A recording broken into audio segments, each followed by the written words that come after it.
refait la réunion.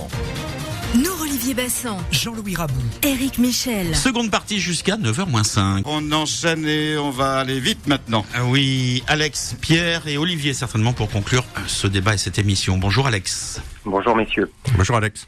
Essayez de faire vite. J'ai senti, après mon appel d'hier, que j'avais laissé M. Bassan en froid avec mes petites histoires de trahison sur Sarkozy. Et donc, je voudrais pas que M. Rabou s'en réjouisse. Je vais équilibrer. D'abord, je veux rappeler que Sarkozy n'agit pas tout seul. La trahison, elle est collective, puisque pour ratifier le traité de Lisbonne dans le dos du peuple, il faut réunir une majorité de 3/5 du Congrès, donc pas mal de députés socialistes complices et sénateurs aussi.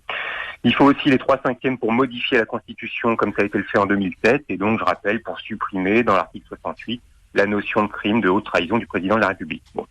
Et puis je vais vous signaler ce qui se passe en ce moment avec M. Hollande et ses petits amis. Tout récemment, le président a... On essaie de résumer, Alex, on est d'accord. Oui, je vais faire vite, mais c'est important, c'est le CETA. Il y a bien sûr. Monsieur Hollande a gesticulé pour freiner les négociations du TAFTA, traité avec les États-Unis. Et pendant ce temps-là, je l'ai déjà dit, on laisse discrètement aboutir l'accord du CETA qui concerne le libre-échange entre l'Union européenne et le Canada. C'est un véritable cheval de Troie du TAFTA. Pour que les auditeurs comprennent bien rapidement, l'un des gros problèmes, une fois que le CETA est en place, c'est que si par exemple la France essaie d'introduire une nouvelle loi qui protège davantage la santé des consommateurs, cette loi, si elle va à l'encontre des intérêts financiers d'une multinationale canadienne ou de sa maison mère aux États-Unis, la multinationale pourra porter plainte contre l'État français auprès d'un tribunal d'arbitrage. Et donc plus que jamais, la France, entre autres, sera à la merci de la puissance de feu juridique des multinationales. Bon, normalement, le CETA, il devrait pas entrer en vigueur que après ratification par le Parlement européen et tous les États membres. Mais comme ça risque de prendre un certain temps et qu'il y a vraiment des gens très pressés, pour pas dire corrompus, les ministres européens du commerce vont se réunir dans 6 jours, donc c'est bientôt le 18 octobre, et ils vont s'accorder pour mettre en application ce CETA sans attendre qu'il soit ratifié par les 28 États.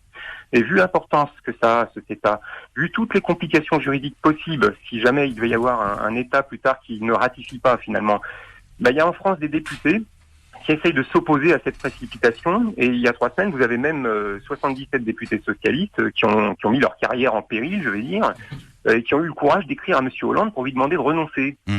Et la semaine dernière, en commission des affaires européennes, il y a une résolution qui a été proposée pour demander à notre ministre du Commerce, Matthias Fekl, un young leader, pour lui demander de s'opposer à la mise en œuvre prématurée du CETA. Et cette résolution, très vite, cette résolution, normalement, la commission devait être majoritaire pour la voter. Elle a été rejetée par 12 voix contre 4.